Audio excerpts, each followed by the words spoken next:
और painting technology entrance exam और painter general की फाइनल एग्ज़ाम के लिए आज हम क्वेश्चन देखने वाले हैं।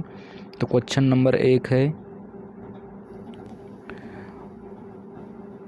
What should be done to remove mirror direct instruction from tap coin paint top coat paint थरावरील किरकोळ डस्ट नाहीशी करण्यासाठी काय करावे लागेल? त्याचा आन्सर आहे 1. Do sanding and polishing, sanding आणि पॉलिशिंग करा. नंबर 2 आहे, which tool is used for this structure design, आकृतीमधील स्ट्रक्चर डिझाईन तयार करण्यासाठी कोणते टूल उपयोगी असते? नंबर सी आहे टिम्बर टूल. नंबर 3 आहे, which defect occurs due under thinking poor application of paint, poor quality of brush, paint कमी पातळ केलेला असणं, तो निकृष्ट पद्धतीने लावले आणि कमी गुणवत्तेचा ब्रश या कारणामुळे कोणते दोष उद्भवते? नंबर आहे 1, ब्रश मार्कर्स. नंबर 4 आहे, which paint suitable for contract at outdoor walls, concrete भिंतींना आणि बाह्य भिंतींना कोणता पेंट सोयीस्कर असतो? तर त्याला आहे बी, सिमेंट पेंट. नंबर 5 आहे, which hard resin in used and overly MDF of plywood, MFDF plywood यांवर आच्छादनासाठी काय वापरतात? Melamine. What is QD in painting process, painting प्रक्रियेत QD म्हणजे काय? तर क्विक ड्राय. म्हणजे which tool is used for mixing putty powder, putty powder mixing करण्यासाठी कोणते टूल उपयोगी असते? Number A, ढवळणे.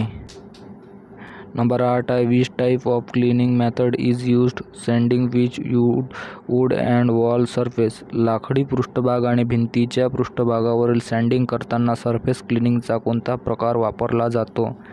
तर याचा आन्सर आहे डी, ड्राय सँडिंग. नंबर 9 आहे, which medium is used for thin grey surface, grey surface पातळ करण्यासाठी कोणते माध्यम मिसळतात? तर NC थिनर मिसळतात. Which type of ladder use of painting house ceiling, घराचे छत रंगवण्यासाठी कोणती शिडी वापरली जाते? सी, डी, स्टेप लॅडर, पायऱ्यांची शिडी. Which painting method is paints applied without touching the surface, कोणत्या पेंटिंग पद्धतीने पेंटला टच न करता तो पेंट पृष्ठभागावर लावणे शक्य आहे? बी, स्प्रे पेंटिंग. नंबर 12 आहे, which chemical free treatment process in done on metal before painting, painting अगोदर नुकतीच कोणती प्री ट्रीटमेंट प्रक्रिया करण्यात येते? आन्सर आहे सी, फॉस्फेटी. नंबर 13 आहे, which defect occurred due painted surface with weak pigment you keep separate, पेंटमध्ये कमी गुणवत्तेचे व कमकुवत पिगमेंट असतील तर त्या पेंटची फिल्म सूर्यप्रकाशात जास्त काळ राहिली असता कोणता दोष उद्भवतो?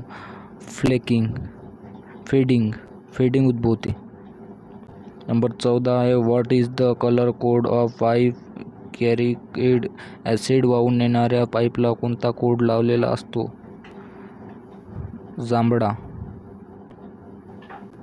Which is used as primary coat and plastered walls before painting, plaster केलेल्या भिंतीवर पेंटिंग अगोदर कोणता प्राथमिक कोट लावण्यात येतो?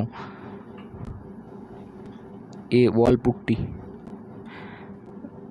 Which technique is used hide type dry wall seams and information of wall, भिंतीवरील टेपर भाग, ड्राय वॉल वरील सध्या व इतर दोष लपवण्यासाठी कोणती तंत्र उपयोगी असते?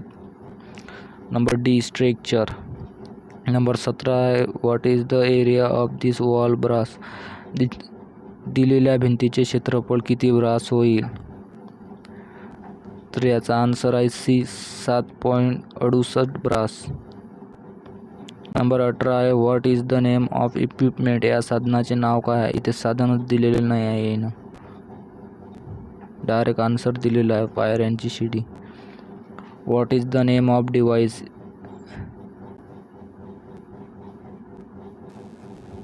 What is the name of equipment? या साधनाचे नाव काय आहे? पायऱ्यांची शिडी, step ladder. What is the name of device? या उपकरणाचे नाव काय आहे? Dent puller. Which give special effect to the walls? भिंतीवर खास परिणाम काय निर्माण करते? Structure. Which protect layer of surface phosphating केल्यामुळे मेटल पृष्ठभागावर कोणता संरचनात्मक थर निर्माण होते? C. Zinc iron phosphate. Number 22. Which system are used aerosol and propellant which layer? Aerosol पद्धतीने कमी प्रेशरने जेव्हा पेंटला पुढे पाठवायचे असते तेव्हा कोणती एअर सिस्टीम उपयोगात आणली जाते? आन्सर आहे A. HVLP. Number 23. Which process is done after electro deposition process in a spray painting plant? Spray painting प्लांटमध्ये इलेक्ट्रो डिपॉझिशन प्रक्रियेनंतर कोणती प्रक्रिया पार पाडली जाते? नंबर आहे ए. सिलेंट लावणे. Which transparent coating the use protect wood and ply from terminus? लाकूड आणि प्लायवूडचे वाळवीपासून संरक्षण करण्यासाठी कोणते कोटिंग उपयोगी असते? तर याचा आन्सर आहे सी. वॉर्निश. नंबर 25 आहे. Which colour defect occur due expressibility and climate? अतिशय दमट हवामान असताना पेंटिंग केल्यास कोणता दोष उद्भवतो? आन्सर आहे डी. ब्लिस्टरिंग. तर आजचे आपले 25 क्वेश्चन झालेले आहे. व्हिडिओला लाईक करा, चॅनलला सबस्क्राईब करा आणि तुमच्या मित्राला शेअर करा. तो मिलते हैं हम कल के नेक्स्ट वीडियो में.